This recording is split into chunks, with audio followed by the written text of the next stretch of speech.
하겠습니다. 자, 오늘 우리가 보실 말씀,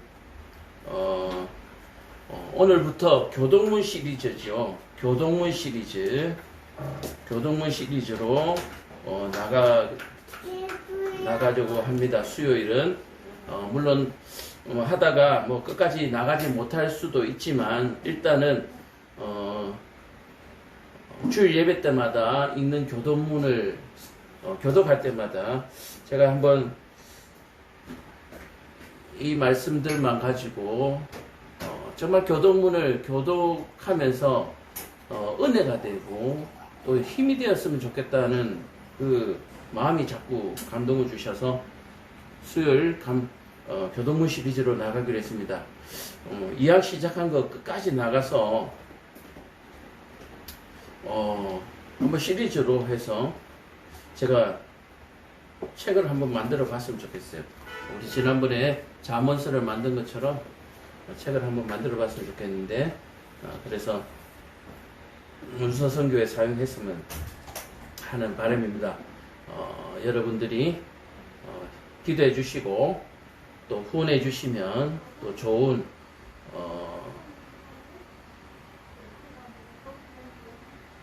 문서사역 자료가 나올 줄로 믿습니다. 자, 오늘 그래서 교동문 시리즈 첫 번째 시간 시편 1편이에요. 시편 1편인데 교동문 1편인데 시편 1편을 그대로 다 사용하고 있습니다. 일부 교동문에서는 몇 구절을 발췌해서 사용하고 있지만 이 교동문 1번은 시편 1편을 오롯이 다 사용하고 있거든요. 다 교독하고 있습니다. 그래서 본문 전체를 읽고 우리가 살펴보기를 원합니다. 교동문이니까 같이 읽도록 하죠. 같이 시작. 복 있는 사람은 악인들의 꾀를 따르지 아니하며 죄인들의 길에 서지 아니하며 오만한 자들의 자리에 앉지 아니하고 오직 여호와의 율법을 즐거워하여 그의 율법을 주야로 묵상하는도다. 그는 시냇가에 심은 나무가 철을 따라 열매를 맺으며 그 잎사귀가 마르지 아니함 같으니 그가 하는 모든 일이 다 형통하리로다. 악인들은 그렇지 아니하여 오직 바람에 나는 겨와 같도다. 그러므로 악인들은 심판을 견디지 못하며 죄인들이 의인들의 모임에 들지 못하리로다. 무릇 의인들의 길은 여호와께서 인정하시나 악인들의 길은 망하리로다. 아멘. 자, 광고 말씀 잠깐 드리면은 네이버 밴드에도 올린 것처럼 지금 군포 시내에 지샘병원이라고 있어요. 군포에 사시는 분은 다 아시는데 지샘병원 건너편, 그러니까 지샘병원에서 나오면 딱 바로 보이는 자리죠. 길 건너편, 그러니까 병원에 들고 나는 환우들 또는 보호자들 또 거기에 관계자들이 모르겠어. 관심을 가지면 거기에 뭐가 붙었나 하고 관심을 가지면 다 잘 보일 수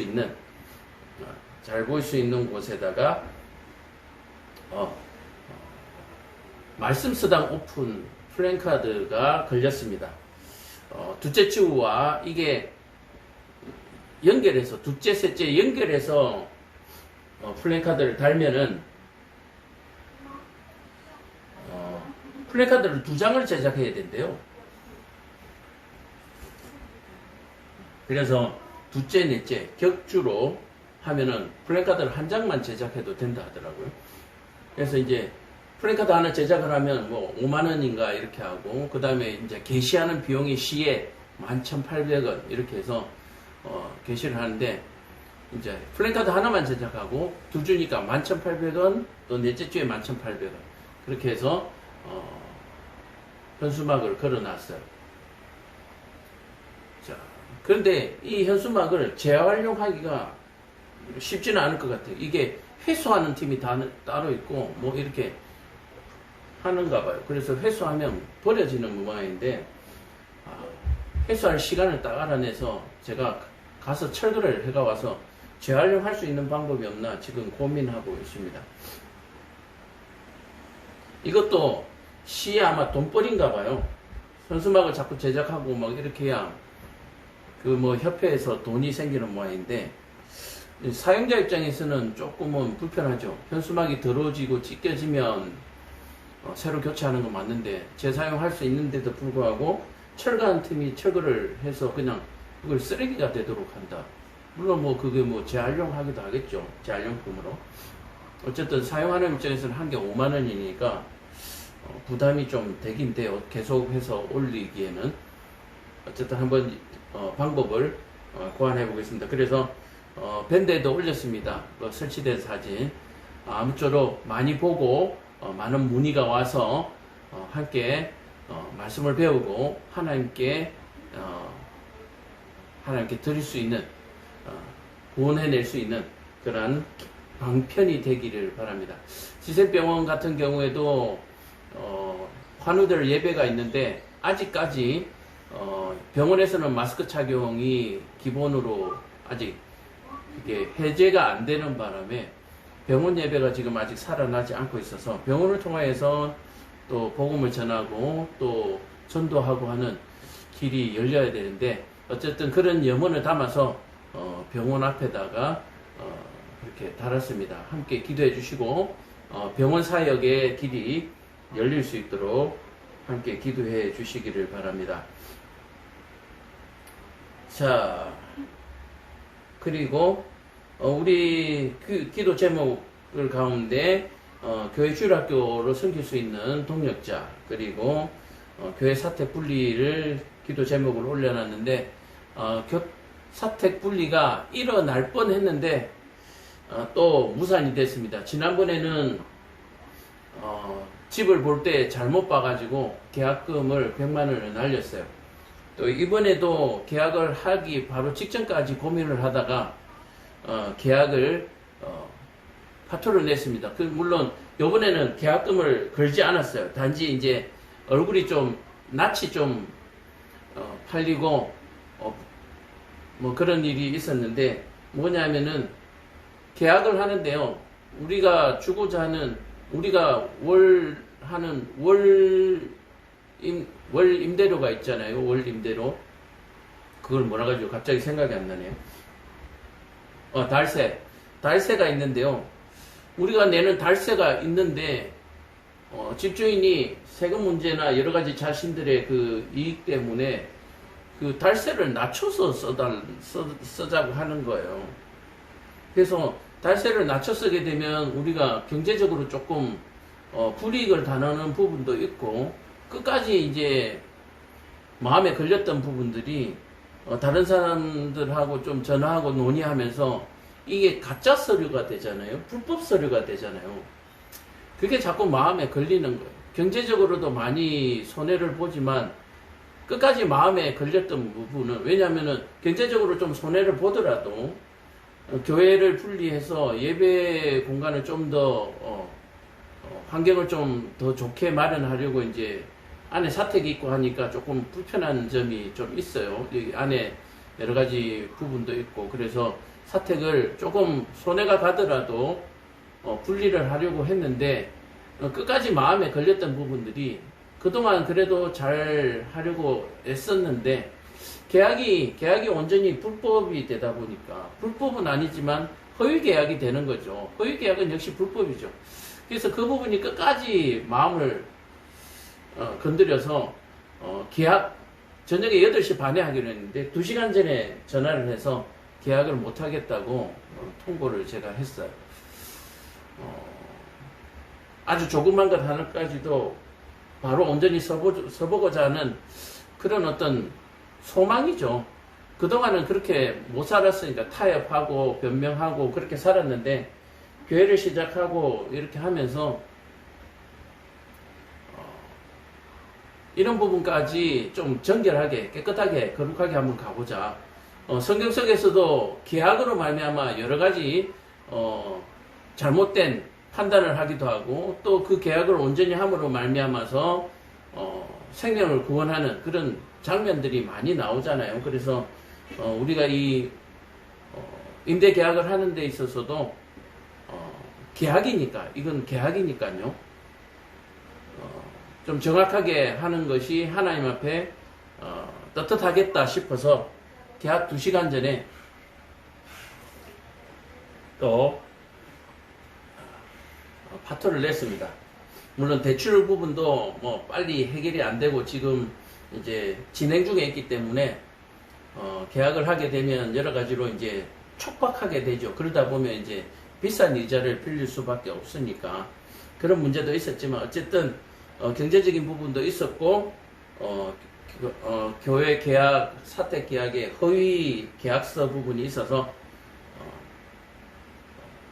이 계약이 무산으로 돌아갔습니다. 계속해서 교회답게 정도를 잘 지킬 수 있도록 여러분들이 도와주시고 기도해 주시면 감사하겠습니다. 자, 이제 광고가 좀 길었지만 오늘 시편이 짧잖아요. 시편이 짧다 보니까 또 이런 말씀을 사적인 건 아니죠. 교회적인 이런 부분들을 얘기할 수 있었던 것 같습니다. 자, 어쨌든 교회에 지금 후원해 주시는 교회가 3교회나 되고 또 선교 헌금으로 이렇게 후원해 주시는 분들이 있습니다. 우리 예수서당 교회 입장에서는 굉장히 큰 돈이지만 또 쓰기에는 부족한 부분이 있습니다. 혹시 관심을 가지고 예수서당 교회를 위해서 기도해 주고 계시는 분들은 기도도 해 주시고 사택을 위해서 또 여러 가지 전도 사업을 위해서 여러분들의 후원과 헌금을 부탁합니다. 자, 본격적으로 교동문 시리즈 시작하기 전에 먼저 기도하고 시작하겠습니다. 좋으신 아버지 하나님, 우리 이 수요 예배에 이제 교동문 시리즈를 시작하려고 합니다. 끝까지 잘 진행되게 하시고 하나님께서 지혜를 주셔서 주일 예배 때마다 드려지는 이 하나님의 찬송시, 이 교동문들이 참으로 그 뜻과 의미를 알고 예배 가운데 이 말씀을 교독하며 선포할 때 서로가 힘이 되고 위로가 될 수 있는 큰 은혜의 예배 순서가 될 수 있도록 주님 도와주옵소서. 이 시간에 전하는 자나 듣는 자나 지혜를 주셔서 참으로 큰 즐거움이 있게 하시고 기쁨이 있게 하여 주옵시며 하나님께 무한한 영광을 드릴 수 있는 입술로 드릴 수 있는 저희들 되게 하여 주옵소서. 예수님 이름으로 기도드렸습니다. 아멘. 자, 시편 1편의 제목을 굳이 한다면 제일 처음 시작되는 복 있는 사람이라고 지을 수도 있겠죠. 그죠? 자, 복 있는 사람, 그리고 대조적으로 시편 1편의 맨 마지막 6절에 악인들의 길은 망하리로다. 그죠? 이게 대조적으로는 복 있는 사람은 어떤 사람이고 악인들은 어떤 사람인데 그 악인들의 길은 망한다는 얘기죠. 자, 그런데 우리가 그 신명기에도 나와 있지만 축복시와 저주시가 있잖아요. 그것처럼 이 시편 1편에는 복 있는 사람에 대해서 그려놓고 있습니다. 그러나 이 악인들에 대해서는 뭐라고 얘기했냐면은 복 있는 사람의 반대다라고 얘기해요. 그래서 굉장히 그 카테고리라 그러죠. 굉장히 폭넓은 범위를 부여하고 있어요. 그래서 사랑하는 자와 사랑하지 않는 자, 극단적인 대조를 이루고 있습니다. 행하는 자와 행하지 않는 자. 우리는 가끔씩 마음은 있으되 육신이 약해서 행하지 못하는 사람들, 이 사람들의 구원의 문제에 대해서 굉장히 고민이 많고 또 이 구원의 부분에 대해서 사람인지라 굉장히 어드밴테이지, 다시 말해서 좀 많은 부분을 좀 여유있게 할애하려고 하는 그런 부분들이 있죠. 악을 행하지는 않지 않느냐. 또 선을 행하지도 않고 있죠. 그래서 중간에 서 있는 사람들. 옛날에 그런 유머가 있습니다. 창밖에 있는 여자, 비가 오고 있는데 창밖에 우산도 없이 있는 여자보다 불쌍한 사람이 누구냐라고 했을 때 창틀에 낀 여자, 이런 우스갯소리가 있었어요. 조용필의 노래 창밖의 여인을 부를 때 그 창밖에 비가 오고 있잖아요. 창밖에 우산이 없이 서 있는 여자보다 더 불쌍한 여자는 누굴까? 라고 문제를 냈을 때에 어떤 여자요? 창틀에 끼인 여자. 이 안도 아니고 밖도 아니고 창틀에 끼인 여자가 더 제일 불쌍하다. 그런 개그가, 유머가 있었어요. 그렇다면 오늘 악인은 어떠하고 복 있는 사람은 어떠하고 하는 이 부분에서 악인과 복 있는 사람은 분명하게 구별됩니다. 그런데 악인과 이 복 있는 사람들의 가운데 사이에 끼어 있는 이 사람들을 우리는 어느 쪽에다가 포함시킬 것이냐 라고 했을 때에 결론부터 말씀드린다면 이 가운데 끼어 있는 사람들은 구원을 받지는 못했습니다. 구원을 받지를 못해요. 그러나 마지막 심판, 예수님이 오실 때까지 뭐는 있습니까? 기회가 있는 사람이라고 말씀드릴 수가 있죠. 기회가 있는 사람. 그래서 요즘같이 어려운 시절에는 기회가 주어진다라고 하는 것 자체도 굉장히 소중하죠. 인턴 사원제 뭐 이런 부분들이 있잖아요. 기회를 얻지 못하는 사람들에게 기회가 있다. 근데 이런 부분이 있어요. 고등학교 때 열심히 공부하지 못해서 대학에 들어가지 못했습니다. 그래서 대학에서 공부할 수 있는 기회를 얻지 못했어요.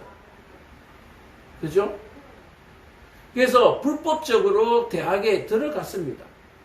그래서 대학에 들어가서 열심히 공부를 해서 성적을 땄어요. 자, 그렇다면 불법적으로 교회에 들어가서 대학에 들어가서 시험을 잘 보고 공부를 열심히 해서 어떤 자격을 취득하는 부분에 있어서 과연 문제가 없는가? 과연 문제가 없는가라고 얘기합니다. 자, 이 부분에 있어서 기능적으로, 실력적으로는 문제가 없을 수 있지만 뭐에 문제가 있습니까? 인성에는 문제가 있는 거예요.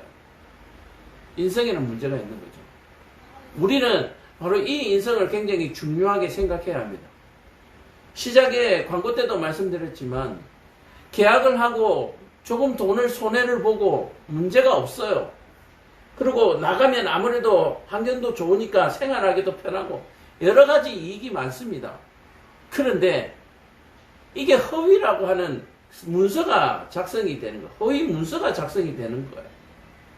흰 것은 종이고 까만 것은 글인데 그 문서가 뭐 중요하냐? 원하는 대로 예배 공간을 좀 깔끔하게 다시 정리할 수 있고 살림 공간이 나와서 살림도 좀 편하고 실보다 덕이 훨씬 많지 않느냐라고 얘기를 하는 거예요. 자, 그래서 이게 불법이라고 하는 것과 인성의 문제라고 하는 것과 같이 결부가 되는 거예요. 인성에 문제 있는 사람이 성공을 하게 됐을 때 어떤 문제가 발생할까요? 인성이 중요하지 않다라고 얘기하는 거죠. 규칙과 원칙은 중요하지 않다라고 얘기하는 거예요. 합법적인 범위 내에서 원칙과 규칙은 필요 없습니다. 근데 우리가 이런 얘기 하죠. 뭐 동의보감에도 나오지만 허준 같은 경우에 제대로 된 케이스가 아니지만 훌륭한 의사의 밑에서 문화생활을 하고 또 그래서 훌륭한 의사가 되잖아요. 의원이 되잖아요. 자, 이것은 그때 시절에 신분에 얽힌 부분이지 학제체제에는 문제가 없었어요. 배우고 또 습득하고 또 이 일을 처리하는 부분에 있어서는 문제가 없다라고 얘기해요. 단지 그 문제는 제도적, 신분적 차이였습니다.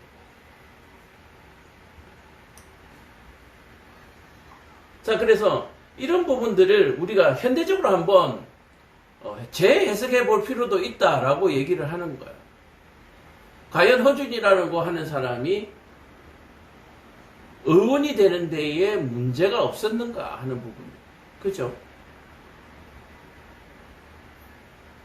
자, 이런 부분에 대해서 너무 관대하다 보면 요즘과 같은 불법 취업 또는 불법 입학 뭐 이런 일들이 발생하게 되는 것이고, 또 이런 일들에 대해서 철저하게 지키다 보면 그런 부분에 대해서 전부 무효가 되는 것이죠.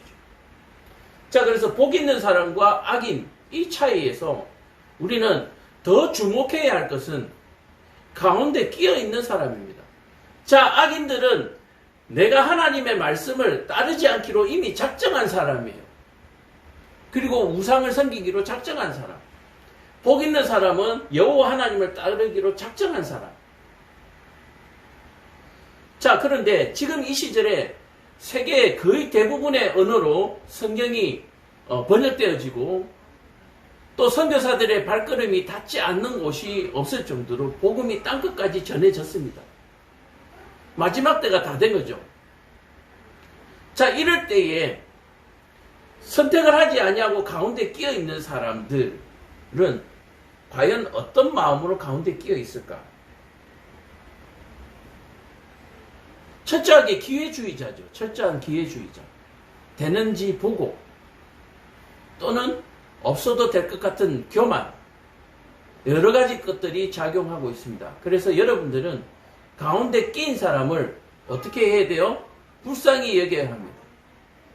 악인들은 어떻게 해야 됩니까? 저주해야 되죠. 이해가 되세요? 우리는 악인이 누구이고 가운데 낀 사람이 누구인지 모르기 때문에 우리는 예수님의 가르침대로 모두를 사랑할 수밖에 없습니다만은, 실제적으로 우리가 구별을 할 수 있다면 악인에게는 어떻게 해야 됩니까? 저주해야 하고, 가운데 끼인 사람은 불쌍히 여겨야 하는 거예요. 오늘 저와 여러분들에게 분명한 기준이 세워질 수 있기를 간절히 축원드립니다. 그래서 오늘 본문을 통해서, 오늘 교동문 1번을 통해서 내가 복 있는 사람인가를 먼저 판단해야 되겠죠. 내가 복 있는 사람인가? 내가 복이 없는 사람인가? 악인인가? 또는 내가 이도 저도 아닌 가운데 끼인 사람인가? 라고 하는 부분에 대해서 우리 자신을 발견할 수 있어야 됩니다. 우리는 늘 성경의 말씀을 타인에게 적용하는 경우가 많아요. 그냥 다른 사람에게 기록하는, 옆집 사람, 길 가는 사람, 누군 사람, 모든 말씀들을 타인에게 적용합니다. 근데 자신에게는 적용을 안 해요. 근데 오늘 이 교동문은 하나님을 찬양하는 찬송시입니다. 그렇다면 이 찬송은 누가 이렇게 찬송하더라가 아니라 내가 하나님을 찬송하는 것이 더 중요하고 그것이 복된 사람이라고 하는 거예요. 교동문 시리즈를 시작하게 된 이유도 바로 그거예요. 교동문을 하는데요, 내가 내 찬송이 되어야 하고 내가 하나님께 영광을 돌리는 교독이 되어야 되는데, 선포의 말씀이 되어야 되는데, 누가 그렇게 하더라, 목사님이 그렇다 하더라, 옆집에 순이 엄마가 누구가 그렇다 하더라, 어떤 교회 권사가 그렇다 하더라, 이것은 예배 가운데 수천 번 수만 번 교독을 해도 아무 소용이 없고 이것이 내 것이 안 돼요. 이 복이 내 복이 안 되는 거예요. 철저하게 말씀은 내게 적용돼야 되고, 이 교독의 선포의 이 축복의 하나님의 영광의 이 복음은 내 마음에서 참으로 우러나는 영광송이 되어야 한다라고 얘기합니다. 영광의 노래가 되어야 하는 거예요. 옆 사람이 하니까 따라하고, 목사가 시키니까 따라하고, 이거는요 정말 창틀에 끼인 여자예요. 창틀에 끼인 여자. 말씀을 자기에게 적용하지 않냐고 옆집 사람, 이웃 사람, 생명부지의 모든 사람들에게 적용해서 비교하고 판단하고, 이것은 창틀에 끼인 여자고 평생을 불행 중에 살아가게 됩니다.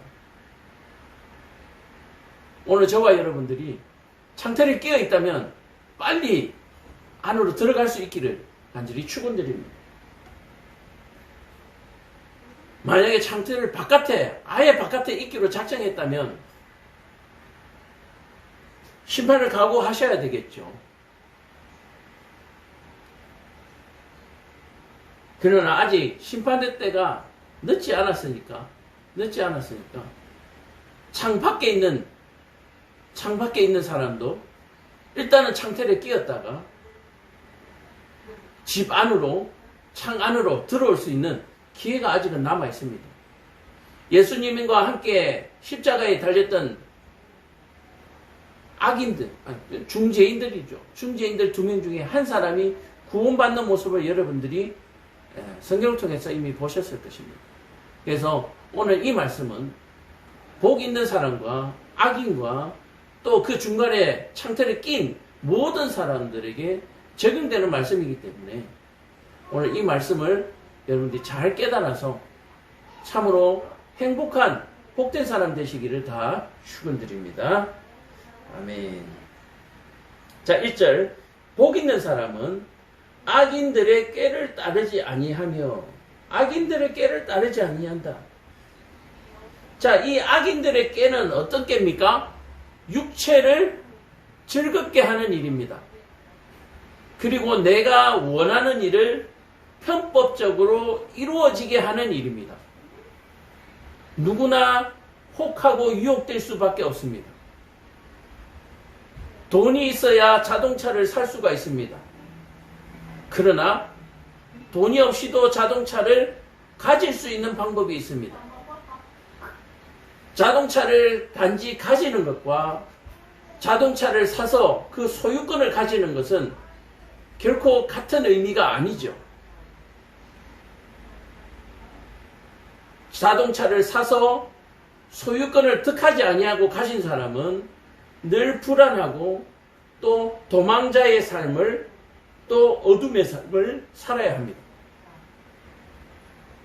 자, 그래서 악인들의 꾀를 따르게 되면 비록 복이 있었던 사람이라 할지라도 어둠 속에서 절망 가운데 살아가야 하는 것이죠.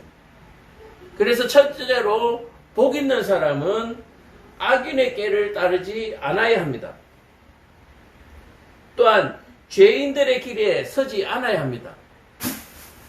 자, 첫 번째로 악인의 꾀를 따르지 않는다. 아직 죄를 짓기 전이에요. 자, 그런데 이 꾀임에 넘어가게 되면 이제 죄인이 되게 되고 죄인의 길에 서게 되는 것입니다. 복 있는 사람이 다시 말해서 악인으로 변해가는 과정, 순서를 보여주고 있는 것이죠. 악인들의 꾀를 따라서 죄를 짓게 되면 죄인의 길에 서게 되는 것입니다.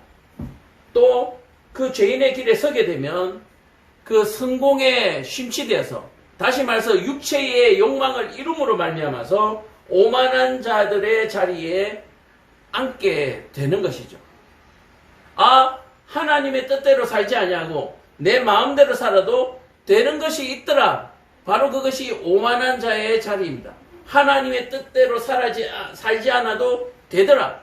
하나님이 필요 없더라.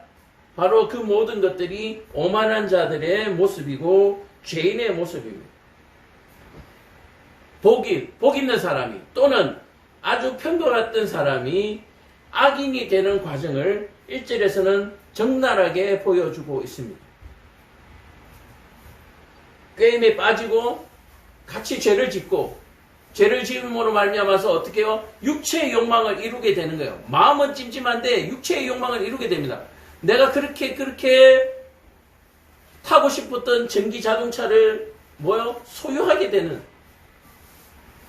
급발진으로 사고가 나고 사건 사고가 많지만 그래도 또 전기차를 타고 싶은 그 일을 이룸으로 말미암아서 어떻게 해요? 아, 불법적으로도 이것을 할 수가 있구나.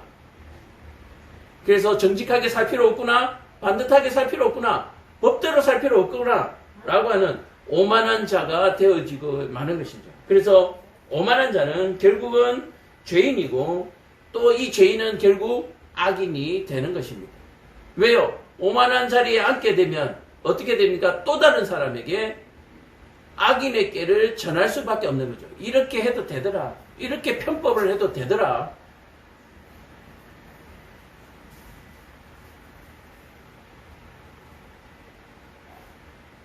자, 그렇다면 복 있는 사람은 어떻게 행동하는가? 오직 여호와의 율법을 즐거워한다. 자, 여기서 여호와의 율법을 즐거워한다 라고 하는 부분은 그저 감각적인 부분을 얘기하는 게 아니에요. 우리가 하다못해 영화를 보면서 재밌어 하는 거 뭡니까? 영화를 보는 거죠. 영화를 보니까 재밌어지는 거죠. 자, 여호와의 율법을 즐거워한다는 말은 결국 뭡니까? 율법을 지키는 것을 얘기하고 있습니다. 영화를 보지도 않았는데 막 즐거워해요. 오호호호 이러면서. 그건 정신 나가고 바보죠. 영화들을 안 봤는데 그게 재밌는지 뭐 알 수도 없는데 극장에서 영화 한대 뭐 제목도 필요 없고 내용도 필요 없고 극장에서 영화 한대 하하하 기분 좋아. 이거 바보죠 바보. 오직 여호와의 율법을 즐거워한다는 얘기는 즐거워하는 것에 여러분들이 포커스를 갖추지 마시고 복 있는 사람은 여호와의 율법을 뭐한다? 준행한다라고 얘기하는 거예요. 준행. 그의 율법을 주야로 묵상하는도다. 여기서 그는 누굽니까? 여호와. 오직 여호와의 율법을 주야로 묵상한다라고 해요. 자, 이 묵상한다는 뜻을 뭐냐면은 작은 소리로 읊조린다라고 얘기하는 거예요. 그런 뜻을 가지고 있는데, 근데 이 묵상을 그냥 중언부언하시지 중얼중얼 뭐 하나님의 성경 오늘 우리가 시편 1편 짧아서 정말 외우는 사람 많거든요. 암송하는 사람 많습니다. 그걸 여러분들 묵상한다고 말씀하시면 안 되는 거예요. 여기에서 묵상이라고 하는 것은 바로 율법을 즐거워하는 모습을 얘기하고 있는 거예요. 또한 이 묵상을 한다라고 얘기하는 말은 뭐냐면은 자기가 율법을 준행하는 것을 뭐하지 아니한다? 자랑치 아니한다. 작은 소리로 읊조린다는 뜻을 가지고 있잖아요. 자랑한다는 말은 큰 소리로 떠벌리는 거잖아요. 자, 그러니까 하나님의 여호와의 율법을 준행하는 것을 뭐하지 않는다? 자랑하지 아니한다. 근데 1절에 보면은 악인들은 어떻게 한다고? 그것을 자랑한다. 자기의 꾀를 자랑한다고 나와 있습니다. 오만한 자라는 표현을 통해서 자기의 꾀를 자랑한다라고 표현하고 있는 거예요. 그래서 복 있는 사람과 악인들의 차이가 바로 여호와의 율법의 준행에 있는데 악인들은 여호와의 율법을 준행하지 않고도 뭐요? 자기의 꾀를 자랑한다. 자기의 지식을 자랑한다. 자기의 이름을 자랑한다. 자기의 지위를 자랑한다. 그래서 어리석은 사람들이 뭡니까? 자기가 가지고 있는 명품백을 자랑하고 자기가 타고 있는 차를 자랑하고 자기가 살고 있는 집이 몇 평인가를 자랑하고 자기가 어느 회사에 어떤 직위에 있다라고 자랑하는 바로 이런 사람들. 바로 갑질하는 사람들. 내가 누군지를 알아 하는 사람들이 누구라고요? 바로 악인이요, 오만한 자요, 죄인이라고 얘기를 하는 거예요. 여러분들은 어떻습니까? 하다못해 점심을 먹으러 작은 식당에 가서라도 혹시 갑질을 하지는 않습니까? 저는 얼마 전에 식당을 갔는데요. 음식을 이렇게 먹다가 음식 안에서 우리 설거지하는 수세미 알죠? 우리 전 국민에게 사랑받는 그 초록색으로 된 빳빳한 거. 그 뭉치가 쌀알만한 크기의 뭉치가 나왔어요. 쌀알만한 뭉치. 크다면 크고 작다면 작죠. 음식 속에서. 거기에 넣는 재료와 색깔이 비슷해요. 그래서 처음에는 긴가민가 했는데 나왔어요. 그래서 저는 조용하게 접시 옆에 드러냈어요. 그리고 고민했습니다. 직원을 불러서 이것을 컴플레인을 걸 거냐? 항의를 할 거냐? 그냥 조용히 넘어갈 거냐? 근데 요즘은 워낙 악해가지고 일부러 넣을 수도 있고 들어가든지 말든지 신경 알 수도 있고 그래서 컴플레인을 거는 것이 맞을 수도 있는데 또 순간에 잘못된 실수 때문에 또 여러 가지 문제가 또 크게 발생할 수도 있고 먹는 동안 1시간 내내 고민했어요. 이걸 얘기를 할까 말까. 1시간 내내 고민하는 중에 그 접시 옆에 드러냈던 것이 없어졌어요. 그래서 하나님의 뜻으로 알고 조용히 넘어갔습니다. 자, 그래서 이 악인들과 이 복 있는 사람의 차이는 바로 이런 것 같아요. 자기의 꾀를 떠벌리는 것과 여호와 하나님의 율법을 읊조리는 것과 그 차이가 있더라고요. 하나님의 율법대로 행동하면서 나 하나님의 율법대로 살아 이 자랑할 것이 아니죠. 하나님의 율법대로 산다는 얘기는 뭐냐면은 내가 죄인이라는 것을 알고 내가 하는 모든 것들이 죄인이기 때문에 뭐요? 그것을 따르지 않는 거예요. 자, 교도소에 죄인들이 갇혔습니다. 그 죄인들은 교도소 규칙에 따라서 움직이죠. 자기 마음대로 하지 않습니다. 내가 죄인이기 때문에 하나님 말씀대로 그냥 따라가는 것 뿐이에요. 그래서 하나님의 말씀을 준행한다고 하는 것이 자랑할 것이 못 돼요. 내가 죄인이라고 고백하고 내가 하는 일들이 다 죄이기 때문에 하나님의 그 율법을 따라야만 내가 교화될 수 있기 때문에 1절과 2절에서 복인과 악인의 차이를 분명하게 구별해 주고 있습니다. 자, 그리고 3절에 보면은 뭐요? 왜 우리가 악인처럼 살지 아니하고 복 있는 사람처럼 살아야 하는가에 대한 이유가 3절에 나와 있는 거예요. 자, 그래서 그는 시냇가에 심은 나무가 철을 따라 열매를 맺으며 그 잎사귀가 마르지 아니함 같다. 그라고 하는 것은 누굽니까? 2절에 나오는 여호와 하나님이에요.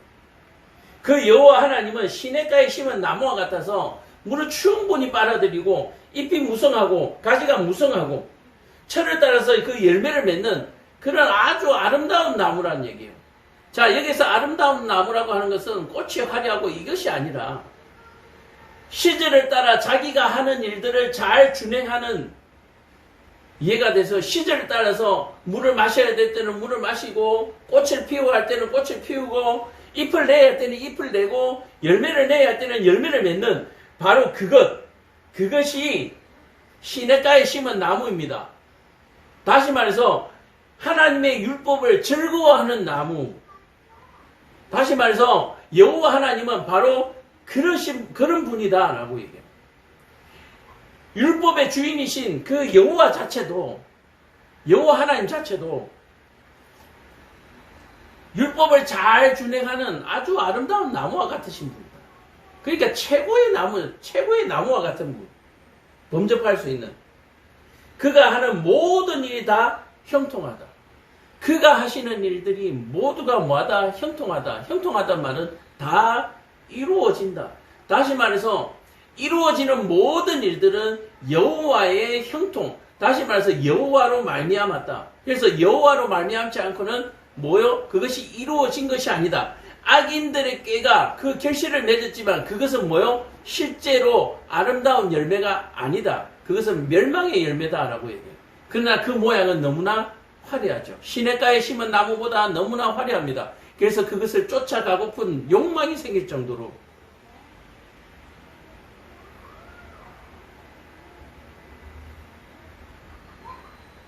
자, 여호와 하나님은 그러신 분인데 악인들은 사탄은 그렇지 아니하다. 오직 바람에 나는 겨와 같다.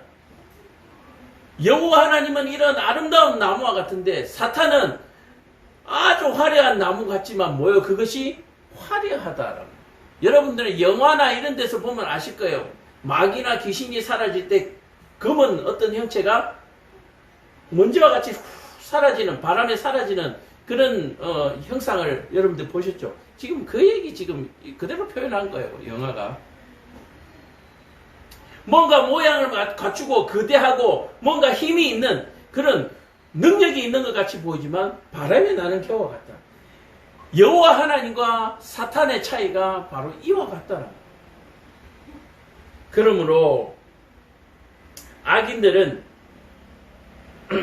심판을 견디지 못하고 바람이 훅 부니까 다 날아가잖아요. 그죠? 그래서 의인들의 모임에 들지 못한다라고 얘기를 하고 있습니다. 무릇 의인들, 다시 말해서 복 있는 사람들의 길은 여호와께서 인정하죠. 자, 복 있는 사람들이 행하는 그 길을 의인들의 길이라고 얘기합니다. 그 의인들의 길은 인정하지만 악인들의 길은 망한다. 그래서 이 교동문 1번, 시편 1편은 샌드위치 구조로 되어 있습니다. 악인과 복 있는 사람의 시작과 그 다음에 결론을 말하고 있으면서 가운데 뭘 끼워놨어요? 복 있는 사람처럼 행동해야 하는 이유를 가운데에 끼워 놓았습니다. 자, 그래서 우리가 햄버거나 샌드위치를 먹을 때 뭘 먹어야 됩니까?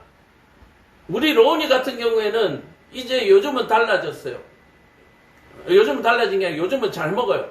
이 핫도그를 먹으면은 핫도그의 겉에 밀가루는 다 떼내고 안에 소시지만 먹습니다. 너무 지혜롭죠. 물론 뭐 소시지도 그렇게 뭐 몸에 좋은지 안 좋은지는 잘 모르겠어요. 요즘은 뭐 좋은 거로 만든다 하니까 좋은 거. 밖에 밀가루보다는 안에 소시지가 훨씬 낫잖아요. 밖에 거 다 떼내고 밖에 빵은 안 먹어요. 안에 소시지만 먹어. 자, 그것처럼 오늘 이 시편의 말씀은 어떻습니까? 양쪽으로 악인들과 의인들은 어떤 결과와 어떤 시작을 표현하지만 가운데가 제일 중요하다는 얘기예요. 3절과 4절이 제일 중요하다는 얘기예요. 바로 이 부분을 여러분들이 교도문을 통해서 주일마다 뭐 해야 됩니까? 찬양해야 되는 것입니다. 우리가 교독을 하지만 실제적으로 본 알맹이 찬양은 뭐요? 3절과 4절. 그러면 3절과 4절을 한번 읽어보겠습니다. 그는 시냇가에 심은 나무가 철을 따라 열매를 맺으며 그 잎사귀가 마르지 아니함 같으니 그가 하는 모든 일이 다 형통하리더. 악인들은 그렇지 아니하며 오직 바람에 나는 기와 같도다. 그러므로 너는 여호와 하나님의 율법의 삶을 살게 되면 네가 시냇가에 심은 나무와 같게 되며 모든 일이 주 안에서 형통하게 될 것. 또 그렇게 해주시는 분을 뭐하라? 신뢰하라. 따르라. 또 그의 말씀대로 행하라. 그가 그렇게 하시는 분이기 때문에 따르라. 또 악인은 뭐요? 바람에 나는 겨워하겠기 때문에 뭐 따르지 말라. 결국 여호와 하나님을 따르고 악인들의 꾀를 따르지 마라. 그렇다면 이 찬송은 뭡니까? 내가 지난 한 주간을 살아가면서 여호와의 율법을 쫓았고 악인들의 꾀를 따르지 않았습니다. 이걸 지금 선포하는 거예요. 뭐 때문에? 하나님이 주신 이 지혜의 말씀 때문에 내가 의인의 길에 서 있었습니다. 하나님이 주신 이 지혜의 말씀 때문에 내가 의인의 길에 서 있을 수 있게 되었습니다. 여호와 하나님께서 주신 이 말씀 때문에 의인의 길에 서 있을 수 있게 되었고 또 내가 하는 모든 일들이 하나님 앞에서 형통함을 입었습니다. 다시 말해서 하나님 앞에 칭찬을 받았습니다. 감사합니다. 바로 이 감사의 찬송이 되는 거예요.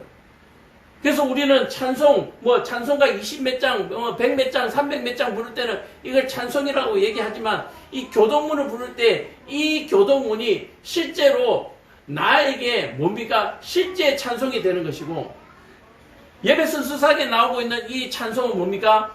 내가 이와 같이 살기를 원한다라고 하는 읊조리, 내 마음을 그 말씀 위에 올려놓는 하나의 수단이 되는 것이죠. 그리고 그 노래를 부르면서 교동문에서 선포했던 내 지난 한 주간의 삶을 감사하게 되는 것입니다. 자, 그래서 교동문의 전체 중에서 실제 알맹이는 3절과 4절이었다. 하나님 말씀 때문에 내가 지난 한 주간도 의인의 길에 서 있을 수 있었고 그 의인의 길에 서 있음으로 말미암아 하나님이 주시는 형통을 입었었습니다. 이것이 교동문이 담고 있는 교동문 1번이 담고 있는 우리의 감사의 찬송이에요. 감사 찬송이에요. 내 자랑이 아닙니다. 내가 악인의 꾀를 쫓지 않았습니다라고 하는 자랑이 아니라 하나님께서 그 악인들의 꾀를 따르면 먼지와 같다라고 하는 겨와 같다라고 하는 그 말씀 때문에 내가 그 말씀을 믿고 내가 악인의 꾀를 따르지 않았고 그 악인의 꾀를 따르지 않음으로 말미암아 지난 한 주간 내가 참으로 복됐습니다. 참으로 형통했습니다. 그것에 대한 감사라고 하는 거예요. 이제 여러분들 주일날 교동문 1번을 할 때 진정한 교독이 될 수 있겠습니까? 근데 이 진정한 교독이 되기 위해서는 뭐요? 한 주간을 그렇게 살아야 되는 거예요. 복 있는 사람과 같이 살아야 되는 거예요. 복 있는 사람과 같이 살아야 주일날 교동문이 참으로 내가 하나님께 드리는 감사의 시가 되는 거예요. 근데 한 주간 동안 뭐요? 복 있는 사람처럼 안 살았어요. 근데 어떻게 교독이 되겠어요, 교독이. 그러나 이번 주에 하는 이 교독문을 통해서 내가 이번 주에 이렇게 살았어야 되는구나. 내가 다음 주에는 기필코 이렇게 살리라 하는 감사의 찬송 동시에 회개의 찬송이 된다면 이 주일날 드리는 하나님께 드리는 이 예배가 하나님께서 받으시는 예배, 받으실 만한 예배가 되는 거예요. 이게 안 되면은 예배를 병날 첫날 드려봐야 소용이 없어요. 그냥 앉았다 왔다가 가는 거예요. 그래놓고 나는 할 도리 다 했다는 거예요. 와서 헌금했어요. 내 할 도리 다 했다는 거예요. 와서 감사 헌금했습니다. 뭐가 감사한지도 모르고 돈 넣고 가가지고 그걸 자기 할 도리 다 했다. 하나님은 감사의 예물을 받으시기를 원하지 돈 받으시기를 원하지 않아요. 하나님이 무슨 돈이 필요하세요? 하나님은 영이신데 뭐가 돈이 필요하세요? 하나님이 이 땅의 모든 것의 주인이신데 다 자기 것인데 뭘 돈 주고 사고 팔고 하셔요?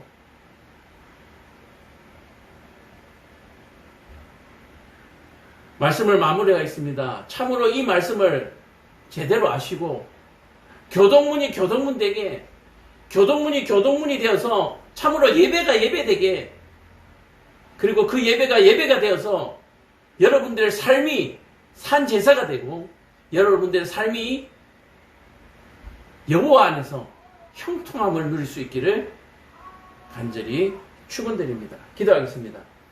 사랑과 은혜가 충만하신 아버지 하나님, 참으로 감사합니다. 우리 예수사랑교회를 통해서 교동문 시리즈를 하게 하시고 이 교동문 시리즈를 하나하나 알아감으로 말미암아 매 예배 때 드리는 이 주일 예배가 참으로 하나님께서 받으실 만한 예배가 되도록 주님 도와주옵소서. 우리의 이 찬송이 참으로 삶이 온전히 드려지는 진정한 찬송이 되어질 수 있도록, 그저 입술의 고백이 아니라 참으로 손과 발의 고백이 되어질 수 있도록 주님 도와주옵소서. 예수님 이름 받들어 기도합나이다. 아멘. 찬송가